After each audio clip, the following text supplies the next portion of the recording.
Lucas capítulo 17. Hemos hablado, yo siempre cito este pasaje, si bien no lo he estado predicando ni hablando, pero cada vez que vamos a orar, yo cito este pasaje porque hay un ejemplo de fe en los 10 que intervienen, en los 10 involucrados junto a Jesús en este milagro. Este milagro tiene 11 involucrados, los 10 que claman y Jesús que responde, los 10 que reciben el milagro y el que vuelve salvo. Bueno, todo esto está, yo lo menciono a esto cada vez que vamos a orar. Yo te digo, tené la fe de esos leprosos, pero no voy a dar el broche antes del comienzo. Así que vamos a leerlo. Vamos a leerlo, dice así Lucas capítulo 17, a partir del verso 11. Yendo Jesús a Jerusalén, pasaba entre Samaria y Galilea. Y al entrar en una aldea le salieron al encuentro 10 hombres leprosos, los cuales se pararon de lejos y alzaron la voz diciendo: Jesús, Maestro, ten misericordia de nosotros. Cuando él los vio, les dijo: Id, mostraos a los sacerdotes. Y aconteció que mientras iban, fueron limpiados. Entonces uno de ellos, viendo que había sido sanado, volvió glorificando a Dios a gran voz. Y se postró rostro en tierra a sus pies, dándole gracias. Y este era samaritano. Respondiendo Jesús dijo: ¿no son 10 los que fueron limpiados? ¿Y los 9? ¿Dónde están? No hubo quien volviese y diese gloria a Dios, sino este extranjero. Y le dijo: levántate, vete, tu fe te ha salvado. Padre, ayúdanos en esta noche, ilumina nuestro ser interior, ilumínanos, Señor, para poder entender tu palabra, y ayúdanos a estar enfocados en tu mensaje, Padre, que el enemigo no consiga distraernos, sino que estemos completamente enfocados en lo que tú nos quieres hablar en esta noche, que nuestro corazón sea esa buena tierra, donde la semilla gloriosa que es tu palabra produzca al 100%. Te lo pedimos en el nombre de Jesús. Amén y amén. Gloria a Dios. Aleluya. Gracias, Señor. Gloria al Rey. Es tremendo esto. Hay muy pocas palabras entre Jesús y los 10 leprosos. A buen entendedor, pudiéramos decir, a buen entendedor, porque quien no está iniciado en las costumbres de aquella época no alcanza a distinguir las cosas que se manifiestan en estas pocas palabras. Estas pocas palabras dicen mucho para quien entiende cómo se vivía, las costumbres, los códigos de aquella época. En términos actuales, es como que Jesús estaba caminando por un leprosario y salieron 10 leprosos y le pidieron que tenga misericordia, y Jesús les dijo: vayan y pidan el alta, vayan y pidan el certificado de alta para que puedan irse manifestando su sanidad. Eso es lo que les dijo Jesús cuando les dijo: vayan y muéstrense a los sacerdotes. No les dijo siquiera son sanos, no les dijo sean sanados. No es que habló al Padre, le dijo: Padre, mira lo que están pidiendo estos 10, dáselos ahora en mi nombre. No fue eso lo que dijo. Él dijo: vayan y muéstrense a los sacerdotes. En pocas palabras, él estaba diciendo: están sanados. Cierta vez Jesús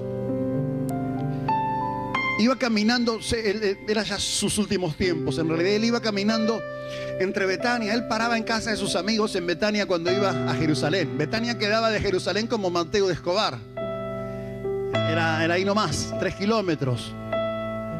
Así que él paraba en casa de María, Marta y Lázaro. Y con sus discípulos se ve que tenían comodidades para alojarlos. E iban a la mañana iba para Jerusalén y se encontró una higuera frondosa, la higuera, y se acercó a la higuera porque tenía hambre y quiso comer, y maldijo a la higuera porque no encontró fruto en ella. Dijo: nunca más coma nadie de ti fruto. Al día siguiente, a la mañana, otra vez volviendo a Jerusalén de casa de María, Marta y Lázaro, pasaron nuevamente frente a la higuera, y Pedro le dijo: Maestro, la higuera que maldijiste se secó. Jesús le dijo: y claro. Bueno, Jesús le dijo: tengan fe en Dios. Porque cualquier cosa que ustedes pidan, cualquier cosa no que ustedes pidan, no dijo. Si ustedes creen lo que dicen, si ustedes tienen fe y ustedes creen lo que dicen, lo que digan será hecho. Si ustedes tienen fe, esto yo que te lo digo está en Marcos capítulo 11. En 11:23 dice: de verdad os digo que cualquiera que dijere este monte, quítate y échate en el mar, y no dudare en su corazón, sino creyere que será hecho lo que dice, lo que diga será hecho. Ahora esto le está diciendo Jesús: cualquiera que abra su boca y esté creyendo por un imposible, pero lo hable diciendo que eso imposible va a ser hecho, lo que diga será hecho, dijo el Señor. ¡Aleluya! Por eso le dijo a los leprosos: vayan y muéstrense a los sacerdotes. Es imposible que le den el alta, pero se la van a dar. ¡Oh, gloria a Dios! Miren, estoy sintiendo de parte de Dios, y yo ya me acostumbré a ver que lo que vengo sintiendo de parte de Dios es justamente lo que va a suceder. El Señor revela a sus siervos, decirle que está al lado tuyo: vos sos siervo de Dios también, o sierva de Dios si es mujer. El Señor revela a sus siervos las cosas que van a venir. Es más, Jesús se enojaba con los fariseos porque le decía: ustedes pueden distinguir si mañana va a llover, si se viene el agua, si no se viene, si hay día lindo, si va a haber día feo, pero las señales de los tiempos no son capaces de distinguir. Y en este tiempo, cada vez yo he experimentado. Yo recuerdo que muchas veces le he dicho a mi esposa, me acuerdo que hace unos años vino un avivamiento sobre la ciudad de San Nicolás. Y yo recuerdo que le dije: ¿sabes que viene algo sobre San Nicolás? Y se lo dije, lo sentí en mi corazón. Era el año 90, recuerdo, cuando le dije esto. Hace años. Viene algo en San Nicolás, viene un avivamiento. Y en esos años 90 vino un avivamiento tremendo. Usó la iglesia del pastor Rubén Weiss. Fue glorioso ese avivamiento en San Nicolás, conocido en el mundo entero. Pues yo no me enteré, y bueno, decía el piste. Pero fue hermoso, avivamientos así que han venido sobre San Nicolás, sobre Resistencia, sobre Santa Fe, sobre Buenos Aires en el 92, en el barrio del Belgrano. Cosas tremendas que sucedieron en distintos lugares. En Azusa en el 1904, yo no estuve, pero me contaron. en Gales en 1904, en Azusa en 1906. Así como que se salpican. Y cada vez que algo así, algo poderoso iba a pasar, el Señor lo hacía sentir. Alguien estaba viendo de antemano que se venía algo tremendo.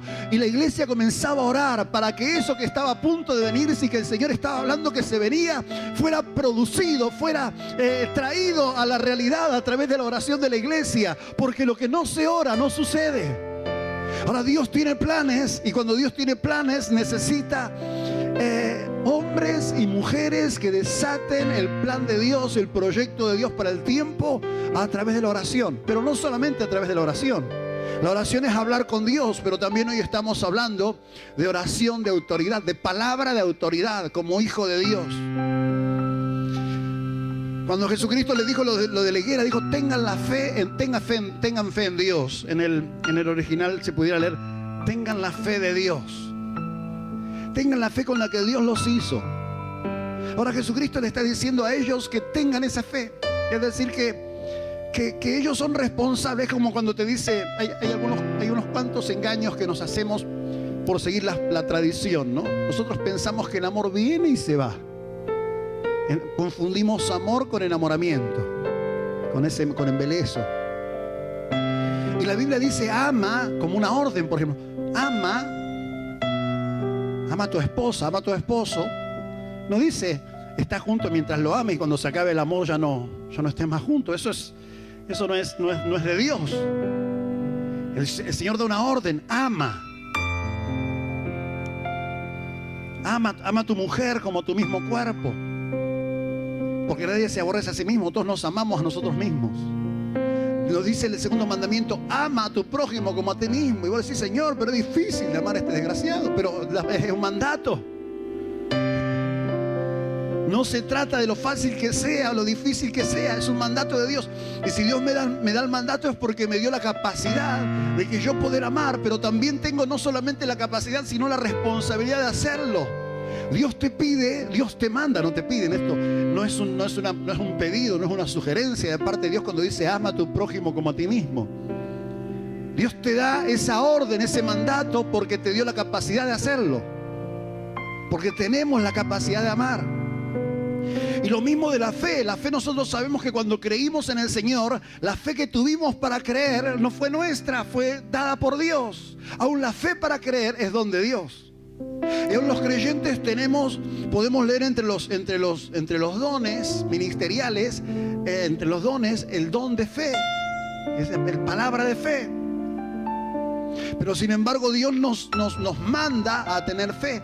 Jesucristo dijo: tengan la fe de Dios, tengan fe en Dios, mantengan esa fe, hagan crecer esa fe, fortalezcan esa fe, cómprense una bicicleta fija para ejercitar la fe. No es una bicicleta física para ejercitar músculos, sino es algo espiritual. Digo, pónganla en práctica. Empiecen a dar palabra, creyendo que lo que dicen va a ser hecho.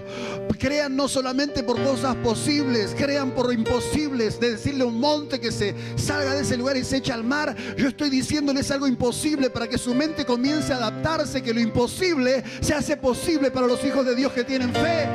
¡Aleluya! ¡Oh, gloria a Dios!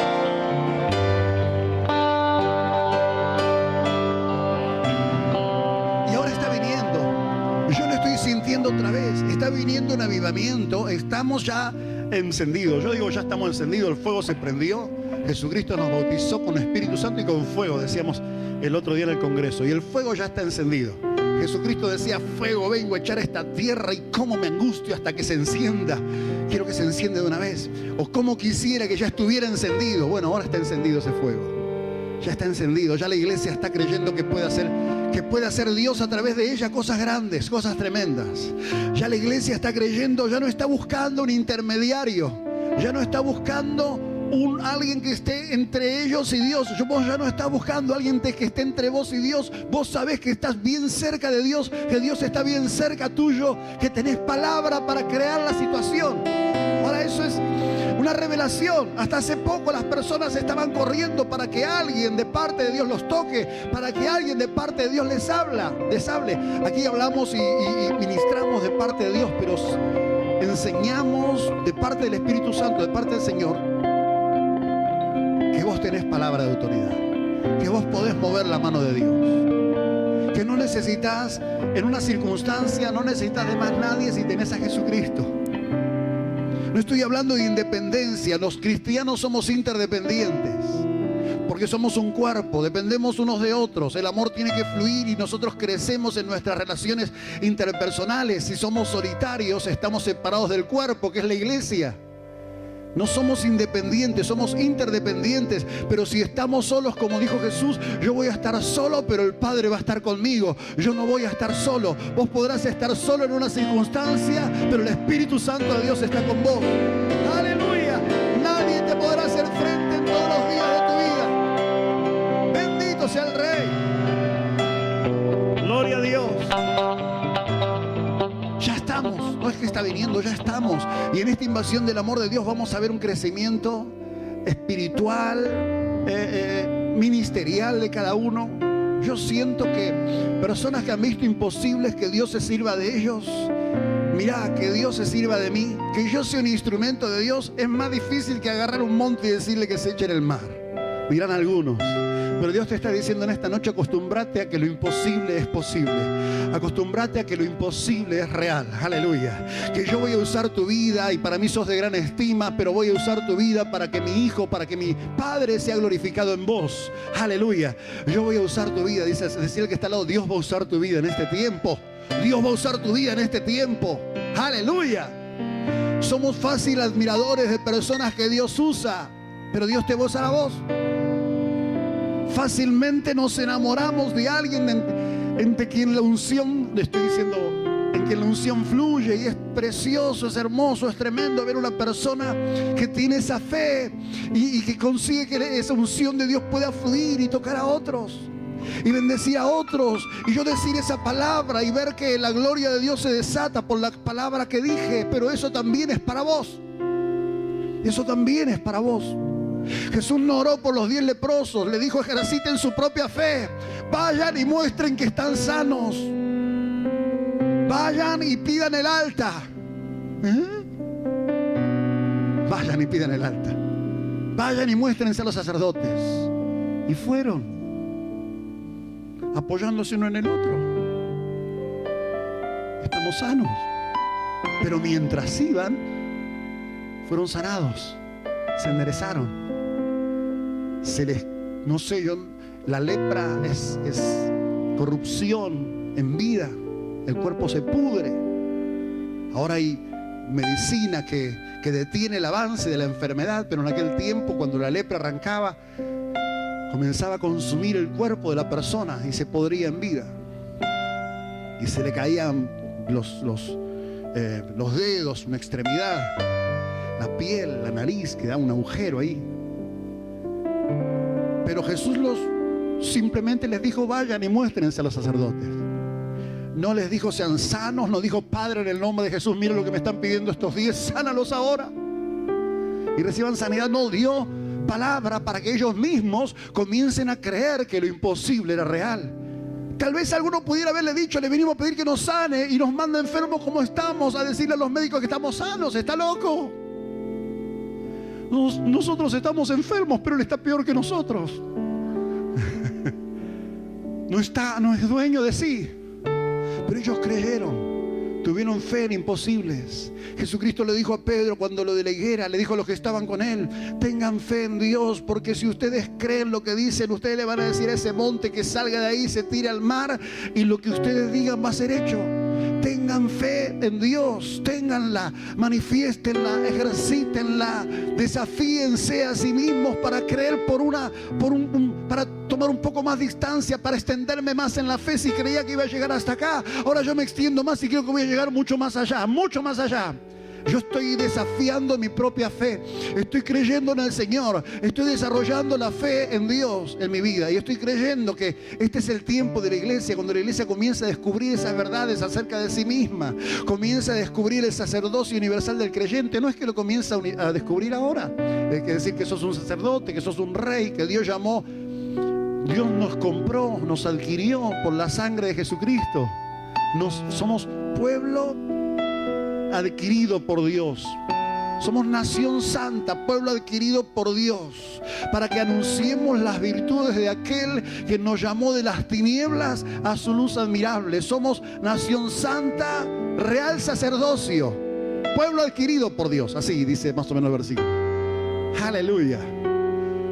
Real sacerdocio no significa sacerdocio de verdad, significa sacerdocio regio, sacerdotes y reyes. En el Antiguo Testamento lo que esperaban del Mesías era que justamente el Mesías fuera rey y sacerdote, es decir, que agrupara en sí mismo las dos condiciones. En el Antiguo Testamento un rey no podía entrar a ofrecer el servicio de sacerdote, no podía entrar al lugar santísimo, no podía entrar al lugar santo siquiera, porque no tenía la unción sacerdotal. Tenía la unción regia, la unción de rey.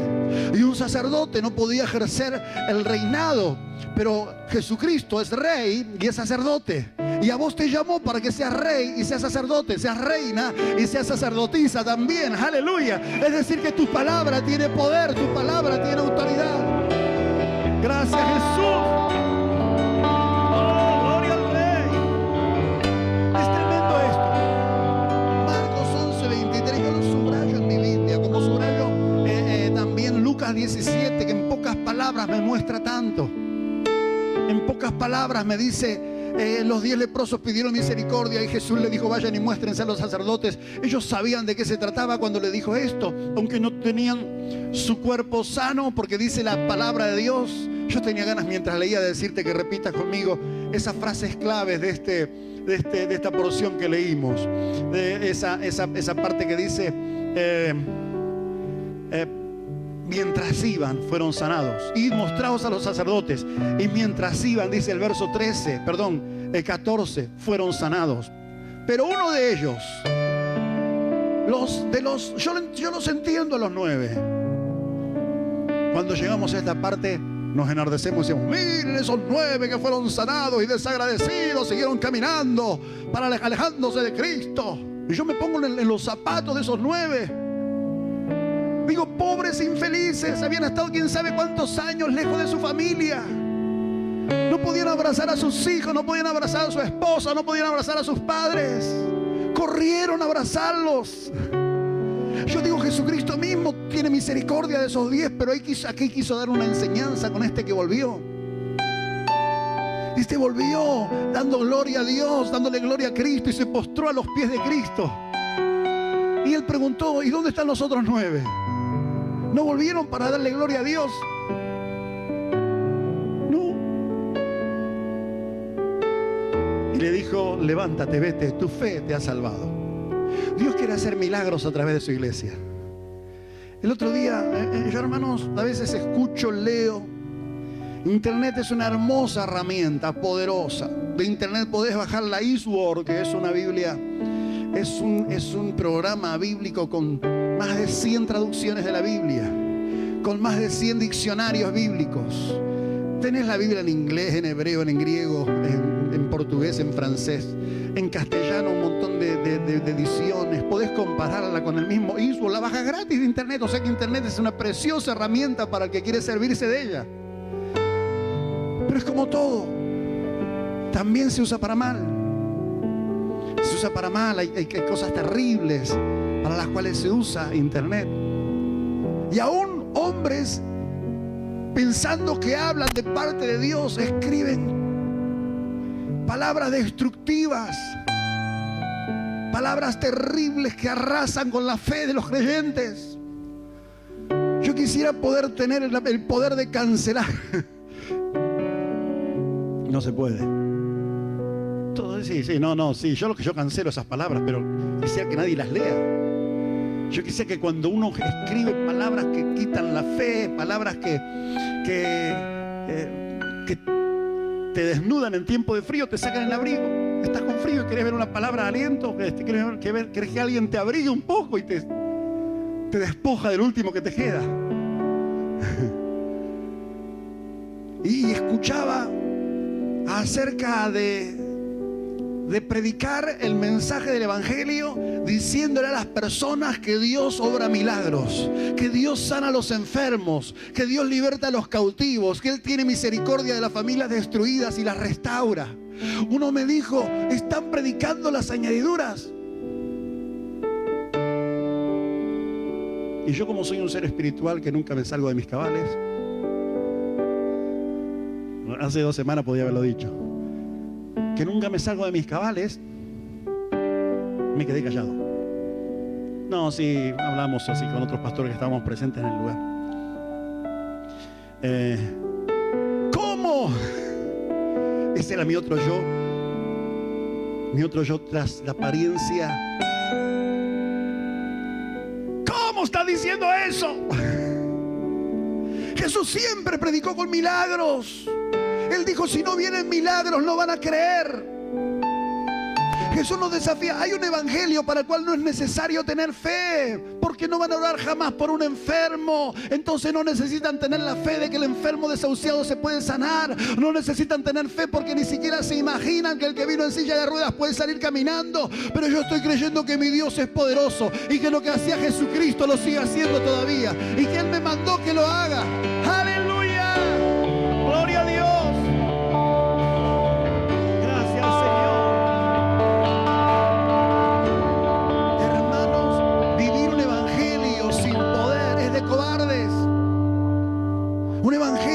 Sin pretender mirar, ver el poder de Dios, aunque vos me digas: nunca lo he visto. Bueno, seguí buscándolo.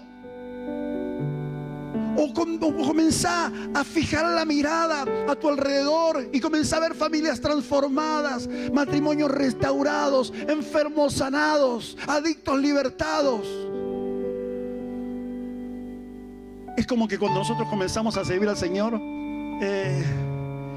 vimos todas esas cosas, pero como que en un momento se hizo como normal. Es decir, como que uno pierde el entusiasmo de verlo. Y un día vino alguien a ministrar a la iglesia, y yo recuerdo que estaba en la orilla, teníamos habíamos tirado una pared y teníamos atrás de la cortina un lugar. Y como era una predicadora de los Estados Unidos que había venido y llamó al altar. Ella comenzó a ministrar. Ella tenía la particularidad que ministraba largo a cada uno.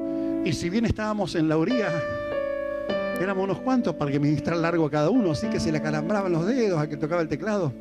Como las hermanas, Ivana, Valeria estaban afónicas ya mientras ella ministraba. Pero yo me paré atrás y miraba a los hermanos. Y yo miraba a este hermano que viene, estoy hablando de muchos años atrás. Yo recuerdo que había venido cautivo de las drogas.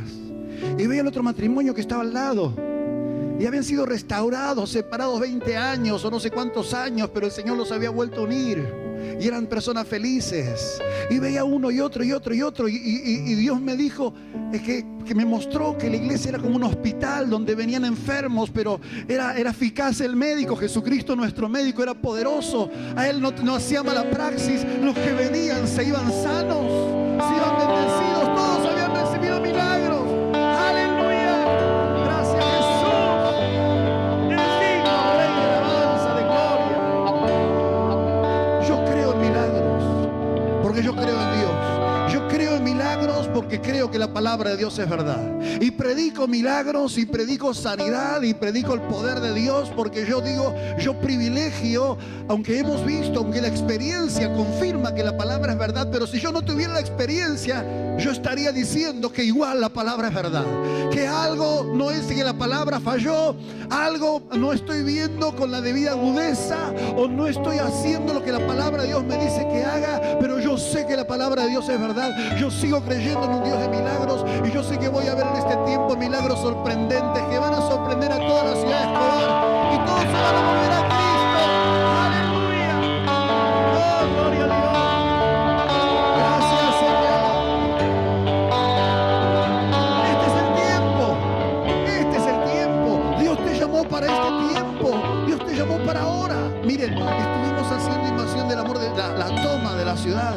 Y en todas las ciudades leímos una proclama profética. Y yo me imaginaba, cuando yo la leía al comienzo, antes de hacerla, yo me imaginaba un incrédulo o uno de estos religiosos que no creen en un evangelio de poder, que tiene una religión, no un evangelio de poder. Su Dios está muerto. De su Dios habla un libro que para ellos es un libro de historia, que narra acontecimientos ocurridos hace 2000 años. Oh, lo que habrá sido vivir en esa época, dicen ellos. Pero la Biblia no es un libro de historia, es un manual del fabricante. La Biblia, el cielo y tierra van a pasar, pero la palabra sigue siendo fresca, la palabra permanece para siempre. No cuenta solamente las cosas que sucedieron antes. La Biblia dice cómo funciona Dios hoy, cómo se mueve la mano de Dios hoy, cómo se va a mover mañana la mano de Dios. ¡Aleluya! La Biblia es un libro para leer cada día, para que las cosas te vayan bien. Bendito sea el Rey. Gracias, Jesús.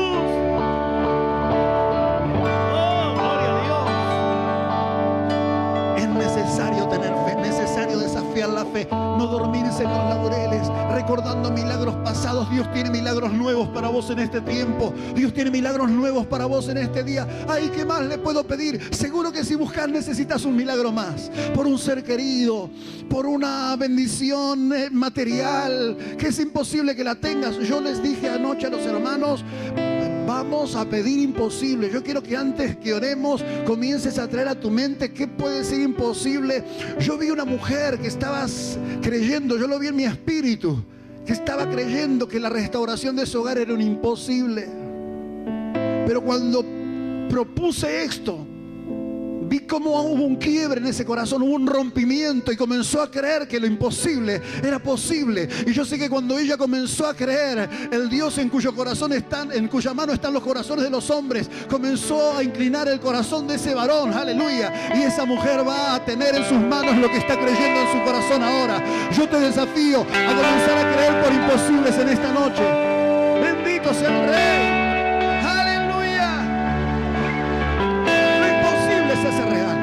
Por eso Jesús dijo una locura.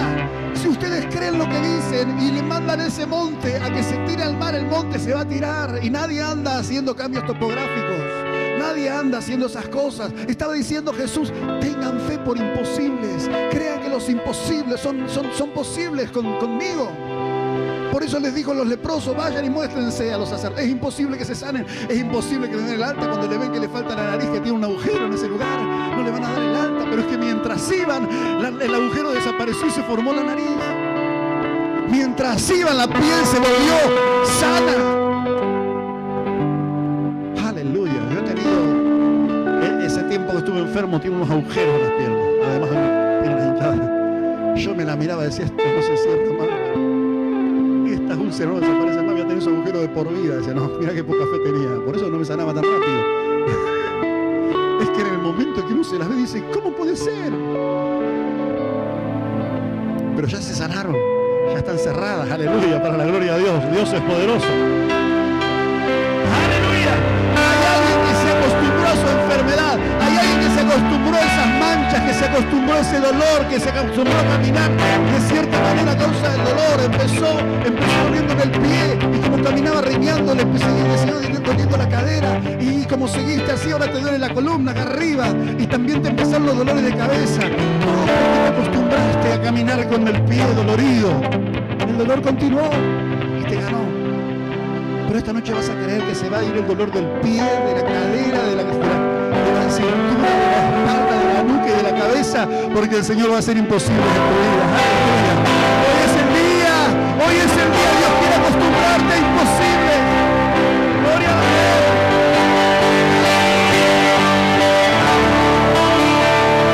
Gracias, Señor.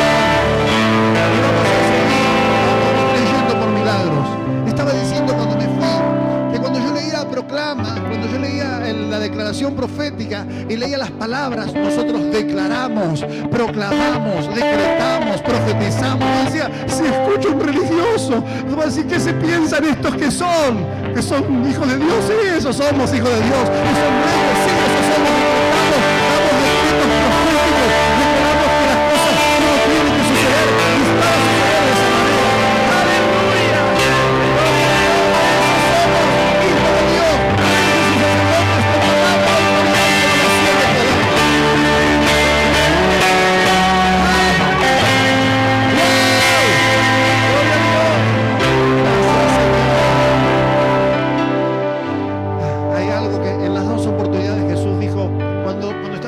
Estaba diciéndoles esto en Marcos 11, les dice, por eso les digo, además de tener esa palabra, cuando oren, primero dijo, lo que digan va a ser hecho.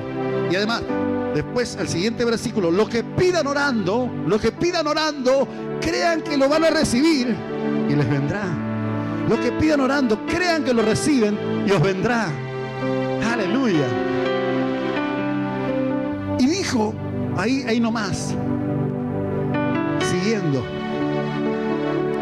dijo, y si cuando estás orando te acordás, si cuando estás orando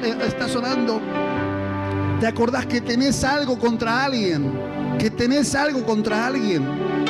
perdonalo. Si cuando estás orando te acordás que tenés algo contra alguien, perdonalo. No se trata de que vos entendiste mal y fue un malentendido, no. Si tenés algo contra alguien, significa que alguien te hizo daño, tiene una culpa con vos. Y vos tenés razón en estar enojado humanamente hablando. Cuando la Biblia dice, si vos te acordás que tenés algo contra alguien, no significa que vos por ahí te enojaste porque te equivocaste. A veces uno se enoja porque se equivoca. Es decir, uno se enoja y dice, mirá que el desgraciado pasa frente a mí y me saluda, y el pobre desgraciado no te vio. Entonces no tenés razón en estar enojada con él. Yo les aclaro que yo uso anteojos. Yo por las dudas, yo soy bien saludador. Pero si no te saludé porque no te conocí. No creo que haya pasado, pero por las dudas digo. Una vez me saludaban unas hermanas de la iglesia en Gualeguaychú, estaban en grupo. Yo estaba buscando un Rapipago, recuerdo, para pagar una cuenta. Y me saludaban, y yo dije, ay, mis hermanos, yo pensaba que era mi hermana de sangre.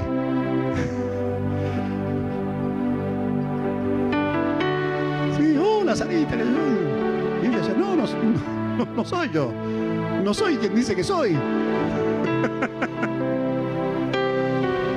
Bueno, me pasa eso. Pero a veces uno se enoja con otra persona y no tiene razón porque hubo un malentendido, no pensó qué y no fue así.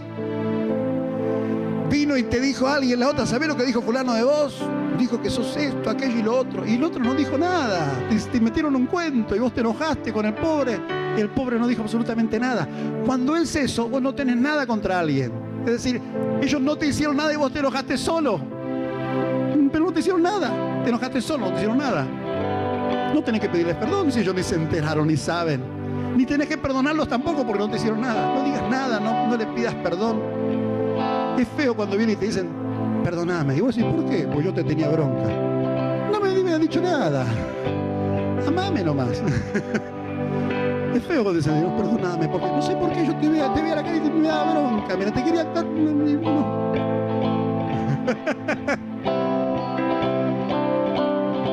No. Si de verdad tienen algo contra vos, si de verdad vos tenés algo contra ellos, si de verdad ellos dijeron lo que dijeron que dijeron, dijeron lo que te dijeron que dijeron, perdónalos, sé indulgente para que tu oración tenga poder, sé indulgente, sé rápido en perdonar, sé tardo para enojarte, no te enojes nunca, perdona siempre, perdonalos de antemano, ya están perdonados, que cuando te vengan a pedir perdón, no, ya está, no me pidas nada, yo no me estoy enojado, ya te perdoné antes que me metieras la pata, no estoy enojado. Es tremendo esto porque Jesús te pone la circunstancia de que perdones, pero también dice el Evangelio de Mateo en el capítulo 5 que si otros tienen algo contra vos, vayas y te reconcilies primero y después venga y traigas tu ofrenda al altar. Traer la ofrenda al altar no se trata de lo que hoy es la ofrenda. En aquel tiempo era venía a buscar el perdón, porque uno ofrecía la ofrenda por el pecado para obtener el perdón. Entonces cuando en el antiguo pacto, deja tu ofrenda ahí, decía Mateo capítulo 5, después te digo el versículo, después te lo cuento. Léete todo el sermón del monte, capítulo 5 al 7, porque en el sermón del monte está. Deja tu ofrenda ahí, anda, reconciliate y después vení y presentala, decía Jesucristo. O sea, está todo cerrado. En la iglesia del Señor el poder se mueve a través del amor.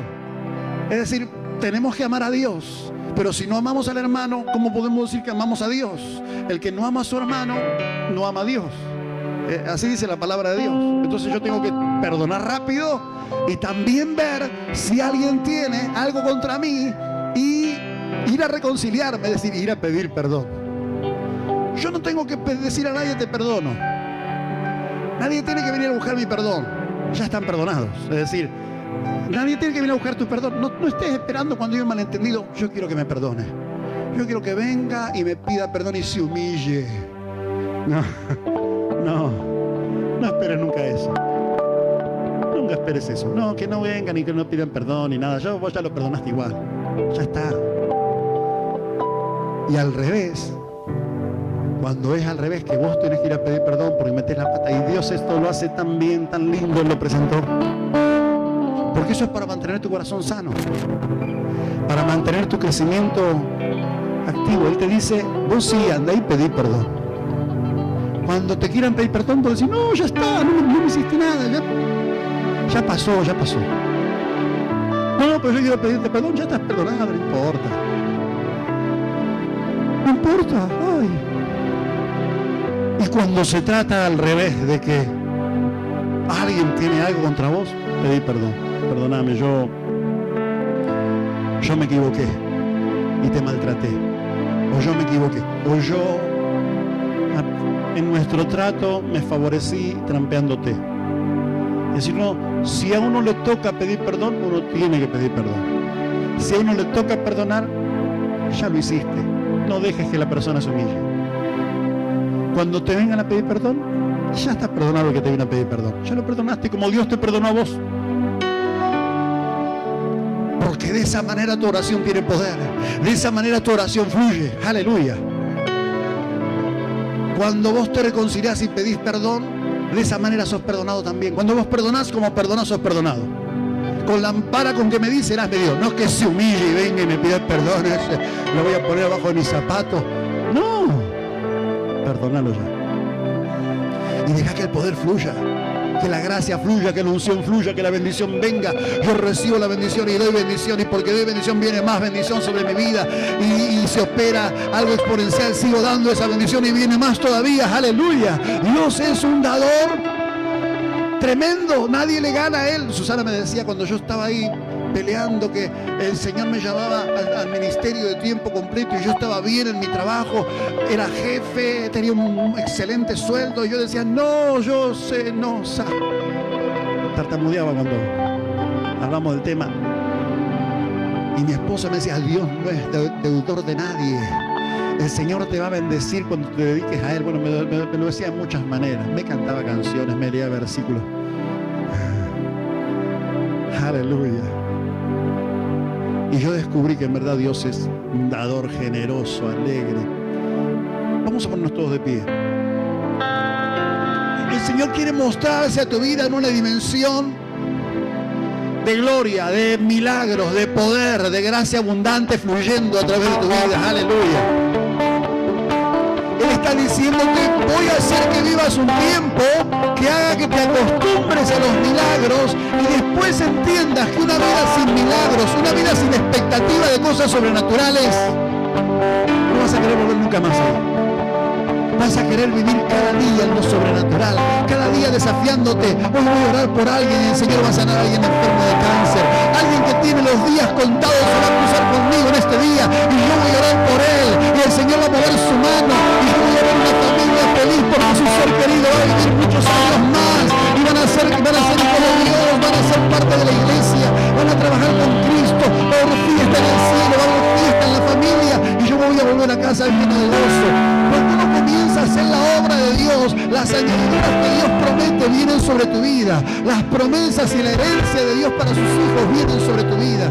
Este tiempo va a ser un tiempo de gloria. Yo quiero invitar, si hay alguien que nunca tuvo la oportunidad de aceptar a Jesús como el Señor de su vida, a que hoy hagas el paso de fe, de declarar que Jesús es tu Señor.